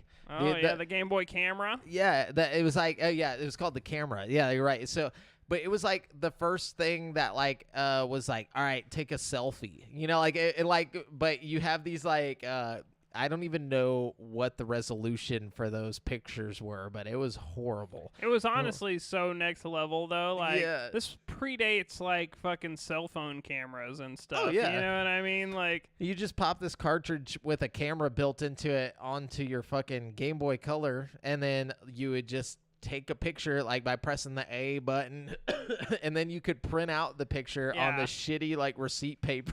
it was great. It was so cool. Everybody and it had loved it. filters. It had like Snapchat filters. And, like, frames and stuff. Yeah. Like where you could like have like bug ears on your, or like, you know, like bug antennas and shit. Like it was fucking weird. It like changed your face and stuff. It was really next level for what it was. So you know? cool, dude. That was a time that we'll never. Yeah, I mean, I guess we live it now with Snapchat, but we'll never get that like the analog. It's like go analog, you know, type shit. It was like having a Polaroid picture camera that like did Snapchat filters, basically. That That you was could super print, low yeah. res. I remember I always had this vision in my head that when the printer came out, that I was like gonna beat Pokemon Red, like catch all the Pokemon, because they give you like a little certificate thing, and I was like, I wonder if you can print it off. Like, what if you could like, you know, have the little certificate thing pop up at the end of the game where it's like congratulations or whatever, and then just print that and be like, yeah, this is my fucking shit. I don't know, but they had that thing at Blockbuster where you could print your Pokemon Snap pictures. Do That you was cool, remember too. that? That Yeah. was so next level also. Like, That counts as an accessory. dude, yeah, definitely. I went to a place in near Austin. I forget. It's the German place, New Braunfels. Oh, yeah. There's a place there called D-Pad. It's like a game store, and they had one of those in there like a Whoa. couple years ago. And he said it's like one of the last like functioning ones. Like, That's badass. it's pretty neat, dude. Pretty cool. Anyways, what's yours, Brent? All right, so my next one will have to be Tamagotchi Pets. Holy shit, Tamagotchi. Do you remember Tamagotchi Pets? Hell yeah, I remember Tamagotchi. So for the uninitiated out there, a Tamagotchi pet is like a little bitty, like circular, like device, egg with like a couple buttons on it, and basically it's like got a little virtual pet on it, and if you don't feed your Tamagotchi pet, he'll die, you know what I mean? So you gotta like feed him and give him water and check on him. You keep him on a little keychain on your keys, you know what I mean? And I know it's not technically the 90s, but when Sonic Adventure 2 Battle came to GameCube, if I remember right, it was on GameCube, but you could like plug your Game Boy Advance to, I know it was on GameCube. Yeah, you could plug your Game Boy Advance and you could take your Chow babies onto your Game Boy Advance. And that's just like a Tamagotchi. Yeah, like a Tamagotchi. So like, but Tamagotchi was the shit, dude. I had a watch. There was a point in time where Tamagotchi was such a craze that they had like all these knockoff versions of it, and I had a watch that had a dinosaur in it. Like it was a Tamagotchi game on a watch, and I couldn't take it to school. Oh, that's because badass. they like got, you know, I got in trouble for it or whatever. But so I left it home, and I came home one day and he died. Oh no, dude! I can't believe I cried over a fake dinosaur dying. But that shows you how real that shit was. Yeah, it was serious.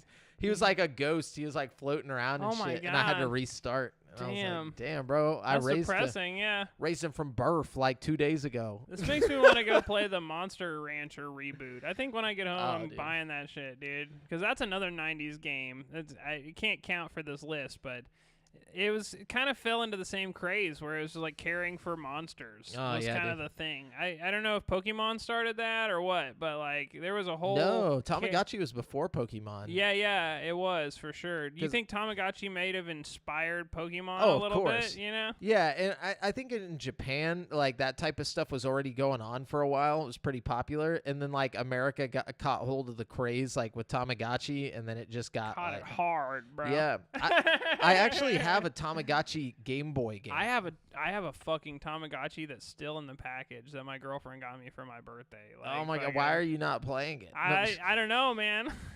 That shit should be on you at all times, bro. It's a lot of responsibility. It is okay? a lot, yeah. It's like both of us are like childless, I like just don't have time for that, okay? Right now. can't do it. Can't do it.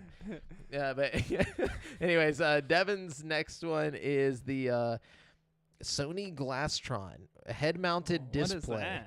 52-inch viewing screen. What? Yeah. Hold up, dude. I'm guessing this was for like the PS1 or something. I'm gonna look it up. Okay, so Sony. I don't remember this at all. Me either. Glasstron. So it looks like,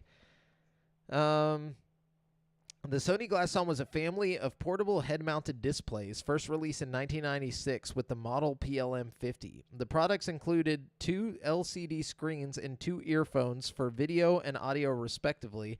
These products are no longer manufactured nor supported by Sony, but you wear it on your head like a VR helmet. It's like a fucking VR helmet. Yeah. Well, it says the Sony HMZ T1 and PlayStation VR can be considered successors to Glasstron, the head-mounted display developed for Sony. So one application of this technology was in the game MechWarrior 2, which permitted users to adopt a visual perspective from inside the cockpit of the craft. No way. Yeah, using their own eyes as visual and seeing one of the OG VR things. I didn't realize this. I was gonna bring up Virtual Boy at some point. But dude.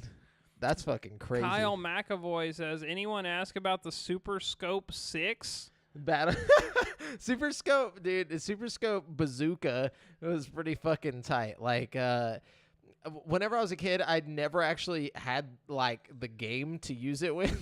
I just had the fucking bazooka. So like, bro, any kind of light gun was my shit. Like, fucking the duck hunt gun. Oh, duck hunt. Oh my god, that was awesome, dude. The light gun for that was tight, and it sucks because like later after like LCD screens came out and stuff, you couldn't use it anymore. Yeah, it wasn't the same. No, it just doesn't work. Yeah. Like it only works on fucking CRTV. Yeah, CRT. That's crazy, dude. But I fucking love games like that. Like when I was a kid, and the fucking mat, like the mat that you Dance plug into Dance the NES. Revolution thing. Yeah. Well, not just that one. The one for the NES with like the track. Like, the trackpad. Yeah, for the track and field game or whatever. You could play Mario with that. I was about to say that's one of my first memories of just like seeing my cousins play Mario. They were sitting there with that trackpad, like trying to make Mario jump and stuff with the butt. It's so cool, dude. Man, I miss those times. But yeah, what you got, Brent? Oh man, okay, let's see. Okay, gotta talk about Hey You Pikachu. Yeah, this one also came from DL. DL posted that, like whenever I asked about other people's favorite video game accessories. Oh, cool. Yeah. Oh, I like how because we're on the page, it shows who's actually writing from Facebook. All right, so that's cool, Kyle. Yeah, no. Let's talk more about Hey You Pikachu. So Hey You Pikachu was like, for those of you again that don't know, it was an N64 game where you basically like talk to Pikachu through a microphone that you attached to your controller, I guess. And it was like a kind of a big deal. Like you had to buy this whole fucking setup to play the game, and like they even made a Hey You Pikachu like limited edition console you could buy that was like had Pikachu on it, and it was blue. It was fucking sick. Yeah. But like the whole game was just kind of like, I don't know, it's just you in a room with Pikachu, and like your only real interaction was like speaking through this microphone to Pikachu, and it was like you'd have to say different commands and Pikachu would do different things, and you could like go out. This is kind of similar to what we were talking about with the Tamagotchi. It was like a creature raiser, you know what I mean? Like it was like Nintendogs before Nintendogs, but it was Pikachu. But like way more detailed than Nintendogs because of the like voice system. Like it was archaic for what it was. Like these days, like you speak into a voice thing on your phone and it picks up every single word perfectly. But like back then, you had to say it like 4 or 5 times, and like Pikachu would be like, "Huh." But it was still like crazy. Like whenever it worked, it was like mind blowing. You know what I mean? Now, and that's you have to put yourself in the mind space of like being there at that time. Yeah, like being a child at that time. Yeah, And Pokemon was the thing at that time. Not just the thing, it was like magic to us, like because like just the thought of being a 10-year-old out on your own adventure and like in this world of Pokemon. Oh, man. And like you've seen it and in the 2D. Mystery of it, because there wasn't like internet spoiling everything for you. Oh and yeah, shit, there was just like most games had this air of mystery to them, which is one of the reasons why I think Elden Ring is doing so well, because it can retain that mystery a little bit. You know what I mean? Like for sure. And But like, and it was like this thing with Pokemon is that we didn't really have much 3D experience with Pokemon. Like outside of Super Smash Bros, it was always like a spin-off thing. Yeah, that's why Pokemon Stadium did so well. Yeah. Also, you know, and Snap, like it was because even though you're not getting the real Pokemon experience, it's like you're in the that world. Yeah. And it's the same with Hey You Pikachu. It's like you're like, well, I can pretend that I'm Ash and I'm talking to Pikachu, and like this is our little like area. It's so cool. And they made the game to feel like Pikachu was just kind of like the TV was an extension of your room, and Pikachu was just in that corner of your room, you know, or like right outside the porch. You know what I mean? Like, dude, Nintendo was so magical back then. But so my next one is probably gonna be. Let me think. This is tough because there's a lot of good ones. Probably Silent Scope.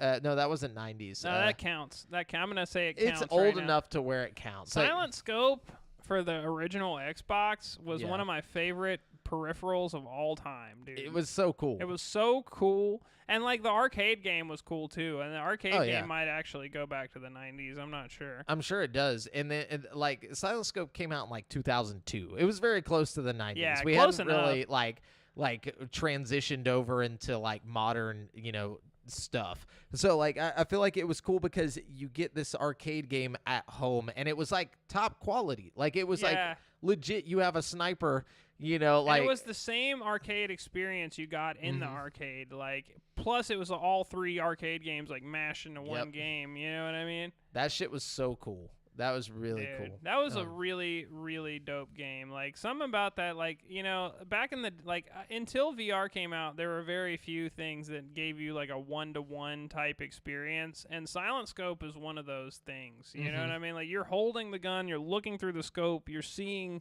like, the scope through the scope. You know what I mean? Like, it was next awesome, level dude. feeling, especially when you're playing in the arcade, because, like, you could take your eye off the scope and, like, see all the, like, world around you, but then you'd look down the scope and it'd be all zoomed in. It was so fucking cool, dude. Like, oh, yeah, absolutely. Lots of cool experiences with that.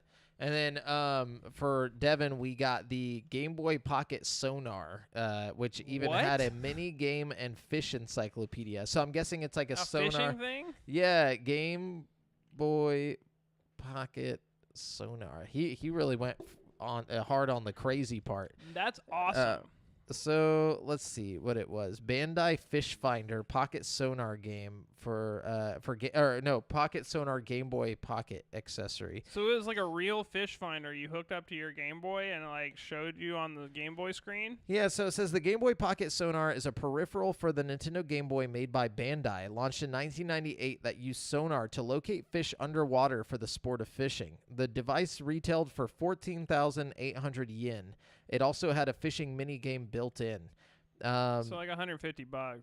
Yeah, but that's pretty crazy that they were able to if you Google it, you can see like visual of it. Honestly, that's like really cool. That's like something that could actually be like practical and useful like today. If you had it. You know if what I mean? It works. I wonder how bad the technology on it is. I'm sure you could go buy like an actual sonar thing for like the same price. Like you're just out there with your Game Boy Pocket. Color, This is how I get the big ones, boy. That's so cool. You're just like a forensic team looking for bodies with your like Game Boy Color. Like fucking Brent, stop. It's like this is a real fucking investigation. And this is a real fucking tool. Yeah. Anyways, what you got? Okay, let's see what we got here. Okay. Sorry, a lot of mine ended up being the same ones that Devin had. Okay. Got to talk about just simply video game rentals. I know this sounds crazy and it's not really an accessory, but this is something that kind of died out after the 90s. Like, just the ability to rent a video game and rent a console. Yeah. If you wanted to, for like a week at a time, 7 days, you could go in, pay like $5 or whatever, and just take whatever game you want home, play the shit out a of it. little bit more expensive depending on where you went. It was like $7.99 for a week at like Hastings. There was a point in time where it was $5, way back in the day. Yeah, I think that was like Movie Gallery though. Oh, maybe. Yeah, maybe. like, Movie Gallery had like the cheaper prices. But Hastings had the selection. Hastings had the selection. Hastings wasn't going to run out on you. You know what I mean? And Blockbuster was the most expensive. Like, yeah, true that. they were ridiculous. There was really no benefit to Blockbuster. No, That's except why they for went walking out. in there. It Yeah, just felt Blockbuster cool. was fun. Yeah, it was a fun place to be. It smelled good in there. It was like the Best Buy of like game rentals. Like, I don't know, but like I think what makes it an accessory is like the fact that like if you go to Movie Gallery, they would have like cheat codes printed on the back of the box or like for whenever you were renting it and stuff like that. That and then also like you go in, it was an experience. Like you go in and you're like, okay, I'm about to have the weekend off. My parents said I can rent a game. You know, you grab some candy or whatever, like a snack. You're getting ready for the weekend, and then like you go home. It's just like a whole experience. It was like something that you won't ever experience again. Like no kid will ever, like going forward, no kid's going to experience walking into a Movie Gallery or a Best Buy or even a Hastings. Like they're gone. Yeah, you know, it's true. Like, but I will say this: I feel like, you know, okay, there's a void that was there for a while. So like after the movie rental stores went away, like you basically just had to buy games full price, you know? Yeah. And it's like the cool thing about renting a game is like you could just try it. You could test it, see if it's something you're actually into, you know, and if you didn't like it, you could just take it back and, you know, never play it again. Or never take it back and build up rental fees. Yeah. But it's like until Game Pass came out, there wasn't really an option to do that, you know? No. Like you kind of were just fucked if you didn't like the game you bought, you know? And I feel like Game Pass is kind of filling that void where it's like you don't have to commit to the game to like, It is. you know what I mean? But there's something about like going to a place and then like picking a game. Like there was a like, I don't know. It's just something that it makes me sad that like people will never experience. And it was the same with movies too, you know. It's something definitely special about like walking through the aisles, looking at all the movies. You know what I mean? Yeah. And then like you're like, oh shit, I'm gonna watch this, and you pull it off, and there's no case behind it, and you're like, fuck, like somebody already rented it. You know? That's something I definitely don't miss that shit. You know? But it's like it's still an experience, and like you going with your friends, like you know you're about to spend the weekend like hanging out at one of y'all's houses, and you got to get the dopest game you can find, like with co-op or multiplayer in it, and then just like fucking play till the sun comes up. Like, oh man, good times. That whole experience, like it's just also the renting the console part of that. Like before, like if you didn't have an N64, but you know all your friends are coming over for the weekend, it's like, we're gonna ball out this weekend. $20. Got Clay Fighter and an N64. Like we're having fun all weekend, you know. The fucking crack spot, dude. Back before you had to spend one of your 7 days downloading the game, like it just came working. Well, that's if the disc wasn't scratched or fucked up. That shit sucked. Or if you didn't have the fucking expansion pack, you know. Yeah, I lived like 7 miles out of town, so if we rented a game and like it didn't work, I was just fucked. Like I just didn't get to play it. You know, that's another cool feature. Expansion packs for N64. Yeah. The mod, dude, that's so like they were just like, fuck it, let's just slap a little more fucking RAM in our N64 and like really kick it off. You know? You know, it increased like the graphics a little bit on the 007 GoldenEye. Like, did you know that it did that? Like barely. Yeah, like a little bit for sure. And there's a lot of games that did that for it, but there was only like a handful that just couldn't work without the expansion. I think one of them was Donkey Kong and like Perfect Dark. Conker's Bad Fur Day. Really? Conker's Bad Fur Day was one of them? Yeah. I didn't know that. Yeah, because it was like one of the biggest games on the N64. Yeah, like, the most like there was a lot going on there. Yeah, it was like big and then also really optimized. Like I believe it was for the expansion pack. I'm almost positive. But yeah, there's quite a bit of them. And then let's see. Devin's got. Oh no, wait, it's my turn. Link cables, just in general. Like, oh man, you got Game Boys, you got Xboxes, you know, like anything that like you could put multiple consoles together to bring more people into the fun was just dope as fuck. And link cables were just Ethernet cables, but like we called them link cables. You know, well, for the Game Boy, it wasn't. Like, I was gonna say for the Game Boy, it was different. Yeah. But like Xbox, it was literally before I knew what an Ethernet cable was, I just called them link cables. The landline, dude. Link cables.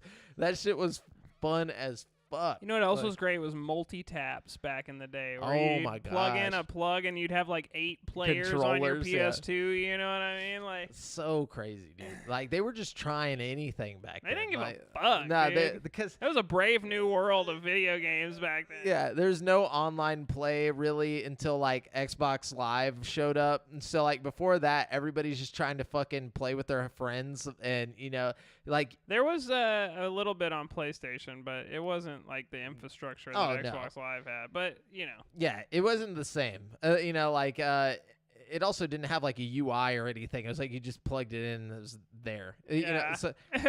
But like I think really one of the cool things about like the Game Boy Link cable was like, kids are always like back in the 90s, kids were always going to events. Like we were always going to oh man, and by events I mean like sports or whatever. I'm not saying kids don't play sports now, but they have phones. They don't have to they can be constantly connected no matter where they're at. When we were kids, there was no way to do that. And you couldn't just bring you couldn't pull out your phone and play a fucking, console quality game on your phone. Like we had nothing. It's like we had like trading cards or like fucking Game Boys. So and that was the cool thing is that everybody would bring their games.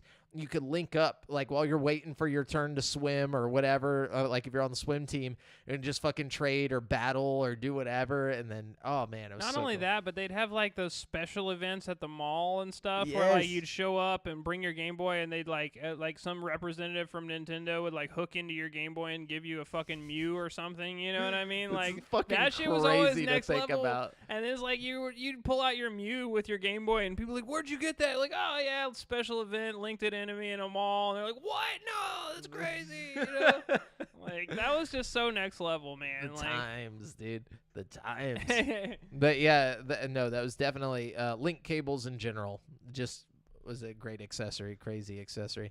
But Devin's got the Super Game Boy cartridge to play Game Boy games on the SNES. Oh, that was great. Yeah. I have that, and I still have it, and it's functional. Wow, that's neat. Yeah. What was cool about that was it actually like colorized a lot of the Game Boy games. You know what I mean? It would add like palettes to some of them like had their own specific palettes, but it would add some kind of color to all the Game Boy games. It was really neat. You could like actually change which colors you wanted. Like I played Super Mario 2, the Lost Coins or whatever on Game Boy on that the Game Boy cartridge, Super Game Boy cartridge. And it was really cool. It had like its own like color designs and stuff like that. So that's super like ahead of the curve, There's a lot of like modern technology accessories like that'll you can hook a old school cartridge into and it'll clean it up and put it on an HD TV and make it all reformatted and shit. But it's like back in the day, the fact that existed, and they had a different prototype of that like for the N64 also. It was like it played your Game Boy Color games on your N64 too or something. Yeah, remember playing Pokemon on the big screen? Yeah, dude. That was so, and you could also use it to like import your Pokemon into like Pokemon Stadium. Yeah, and, like, DL Shiver was talking about that in the group. Oh, that was next level, dude. That was so tight. Like that was the cool thing. More fucking love for Pokemon. They just connected this whole world. Like they made you feel like everything was a part of this universe. And they're still doing it. The fact that they're still out there like being relevant and like not just completely overshadowed by modern shit, you know what I mean? Yeah. Like the fact that Pokemon is still a thing and people are still hyped about it and they're still making games that are all connected and shit, and like I don't know, it's really impressive to me, the longevity of Pokemon, you know what I mean? Oh yeah, they never died. Like it's just like they never had like a downturn. Like they lost like some people like right after like the second gen, but like they all came right back. And there's been like huge peaks too, like the Pokemon Go craze, like that was like a mega peak for Pokemon for a second there, you know what I mean? Like that was crazy. Like for sure. But Brent, what you got? That's actually all I brought. A lot of mine ended up being the same as Devin's, but I'm sure I'll think of more while we talk about whatever else you've got. That's all I've got, but Devin has one more, which is the Namco Gun Con for Time Crisis. Ah, yes, another light gun. You can't go wrong with a fucking light gun, But I don't think the Gun Con is just the light gun. I think It's it has like the The pedal. pedal, yeah. Yeah, which was tight as fuck. Yeah, Time Crisis had its own thing going on. That Time Crisis, what was that other game in arcades where you like actually have to physically duck? Was it Police 911? Something. Yeah, dude, that game was awesome. Oh man, those are great times as well. So fucking funny. But anyways, yeah, that's it for this week's topic of the show. If you think we missed some of the crazy video game accessories from the 90s, let us know in the Facebook group at facebook.com/group/GameSpeakPodcast or in the Discord at dsc.gg/GameSpeakPodcast, and we'll talk with you about it there. We're going to look at the People's Champ. Did we have any questions today? Yeah, we had, I think, 2. Let me check it out real quick. Take a gander, Brent. Take a little peep at the champ. Peep the champ real quick. Give me a sec to peep the champ. Peep the champ. Have you been peeping the champ lately, dude? Oh, okay, hold up. I'm peeping the champ. Hold up. Okay, we got 2 Elden Ring-y questions. Hold up. All right. Drop them. No, I'm just kidding. Okay, you know what? I'm going to give it to Joey Burgos today. Congratulations, Joey. You're the champ. He says, what do y'all think of a Souls game made for co-op all the way through, but actually making the game harder, like having raids and stuff? Kind of like Destiny, but Souls. I just noticed the game is dumb easy if you co-op anything on there, but I want to play with friends. I don't know where you're getting that from. That super easy. You must be really good. Maybe his friends are really good. That's too. what I was about Maybe to like say. to like when you put another masterful player like Joey in with Joey, it's just unbeatable. You know what I mean? It's like whenever the thing about Dark Souls games and like Elden Ring and whatnot, whenever you add a second player or a third player, every time you add a new person, it increases the difficulty of the boss. Like not just in the way they attack, but also their health bar gets bigger, and like they take less damage for whatever reason. So they already do that, but I think like what you're saying, like a full game where they don't just disappear after you kill one boss. Like I feel like they need to make it to where if you kill the boss on one person's game, it kills it in your game. Like if you want to play that way, they should have that as an option, so you don't have to. Yeah, that would be cool. Yeah, just play the whole game through like that, like Halo. My question is Elden Ring as difficult to do multiplayer on as Dark Souls 3 is? No, like, it's way easier. I mean, it's the same concept where like you have to like farm hard for like fucking components to like get the fucking whatever you got to do to get. It's everywhere. So like okay, it's cool. just flowers. Like because honestly, that's my biggest problem with multiplayer in Dark Souls games is just like that it's not just a simple like button push. You know what I mean? Yeah. Like how why they gotta make it so goddamn complicated? That's honestly one of my favorite things about Sekiro is that it just completely abandoned the multiplayer aspect of the Souls games. Yeah. That's one of my least favorite things about Dark Souls in general is like multiplayer. It's not hard at all. Like you literally you buy the thing from the first merchant you run into, if I remember right, and then from that point you just grab like you pick up flowers. Like they're everywhere in the open world. You just grab flowers and then you can turn them into this dust that you use to like it's like an ember. You just put the dust out and then people can join your game. Oh, cool. Okay. Yeah, so I have like 200 like technically if I wanted to craft them, so like you could just do it constantly, where in Dark Souls like you would have to pay a shit ton of money if you ran out of them or whatever. These you can just constantly craft. But, that's good. I'm glad that they did that because that would be really frustrating. Mm-hmm. Okay, thanks Joey. We've got Hans Yoder here. He says, I think with the release of Elden Ring, it's pretty clear that the full game release without microtransactions is still a valid business model. Do you think developers might take note of that? With a wild success that they are having with the game and ever get back to the reality of a traditional video game sales? No. Yeah, no, I don't think so. You know, the problem with that is that, like, first of all, I don't necessarily think Elden Ring is above getting DLC, despite being a massive game. Like From Software, it's absolutely gonna get DLC. Yeah, From Software is known to like put DLC and shit into their game. So like, I get what you're saying. I definitely get what you're saying. Oh, microtransactions too. Like, I feel like there's lots of games that don't have microtransactions. You know what I mean? Like, or at least not like, you know. But he plays on PC. That's the thing. It's PC. You're not really gonna. I feel like almost everything on PC is gonna have microtransactions, except for like third-party game developers for like console, like From Software. You know what I'm saying? Like, yeah, that's what I say. I think it depends on the developer because like you look at like Ubisoft, like there are games that shouldn't have microtransactions that just have do it. Yeah. like Far Cry. Like it doesn't make any sense to have fucking, but it's there. You know what I mean? And I don't necessarily think it like hurts the integrity of the game for the most part. You know what I mean? Because it's just like stupid, like, you know, speed the process along. If you're lazy, buy coins kind of thing. You know what I mean? As long as you're not making the game like focused on trying to buy you or buy the coins or whatever. I don't know. Like, I'm not too mad about it depending on the situation. Like, as it stands right now, it's not so egregious that I'm like upset about the state of the industry or anything. You know what I mean? But I definitely feel your point. You know what I mean? It would be nice to buy a game and it's complete, you know, like, but yeah, I think those days are gone. I feel like some of the best-selling games recently have been like games that don't have any kind of like microtransactions or anything. Like, as much as people fucking hate on it, Cyberpunk 2077 was one of the best-selling games of all time on Steam. You know what I mean? Like, that's a fact. That's like a, you know. And it didn't have any kind of like microtransactions or anything like that. You know, a lot of the best-selling games in recent years have not had microtransactions. So I definitely could see. But definitely a console-first developer, though. That's what I was saying. It's like most console-developed games are focused on like we're gonna have it on PC and console. Tend not to have microtransactions, but it's like games that are focused on online play.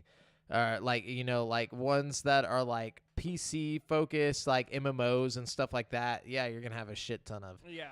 But like whenever you're doing like single player story games, like if you look at any of the first party titles for Xbox or Sony, you're not really gonna have microtransactions. You know what's just as bad though with these single player titles is like Far Cry 6 with their fucking like announcing the DLC before the game even launches. Like that's just as bad to me. Like fuck you, Far Cry. Just put it in the game if it's like the day after it released, they accidentally fucking like dropped the Danny Trejo shit in there. It's not like you guys were working on it, you know. It was ready to go. You accidentally put it in the game. You know what I mean? Like fuck. We were gonna sell that. I don't know. It's just that's what's it is scummy sketch. to me. Yeah, you know? It's definitely sketch for sure. Yeah, I don't support like microtransactions whatsoever, but you know, if it makes the industry survive longer or whatever, fuck it, or like move further into the future. Yeah, definitely don't charge me for like don't put any microtransactions in a game that's going to cost $70 especially. Oh, hell in today's day and age, like if we're going to jack the price up to $70 on games, you better not be trying to fucking charge me for anything else. You know what I mean? Yeah. Also, yeah, I think if a game is $70, DLC should be free.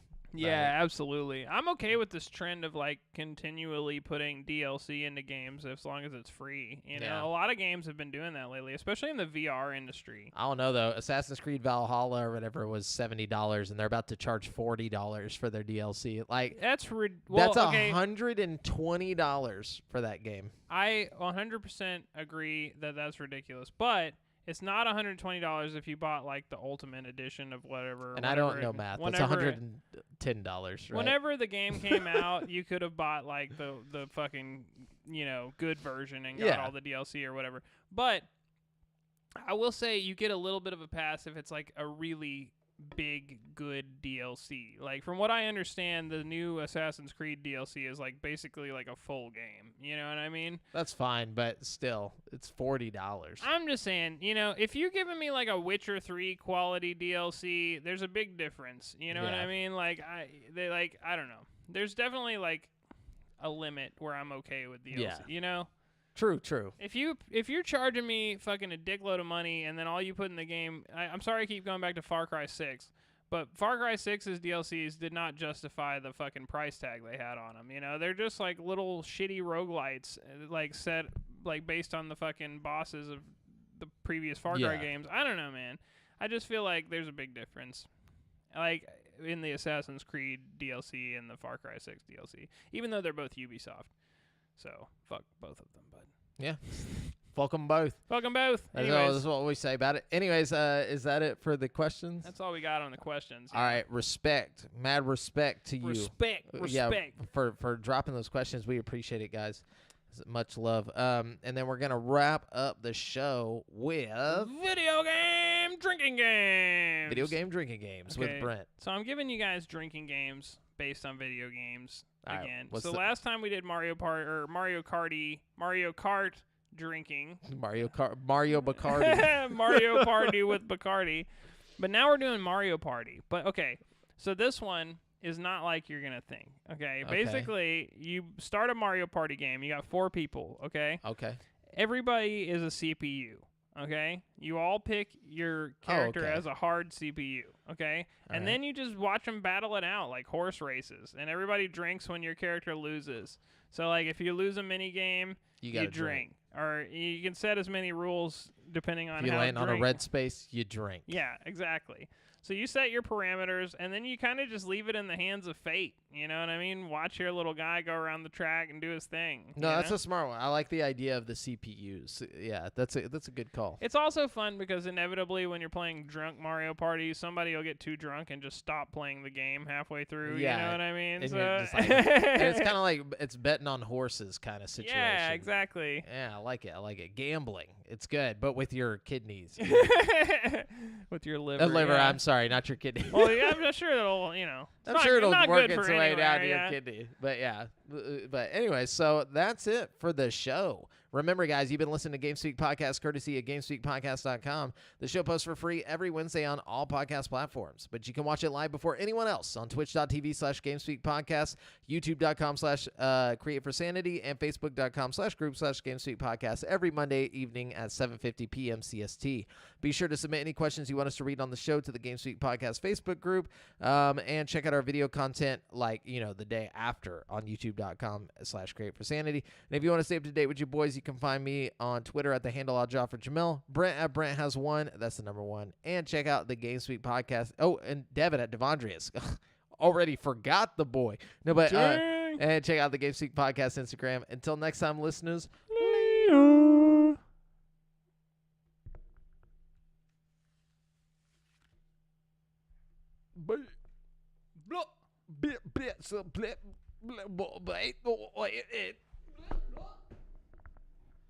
was walking out the other day.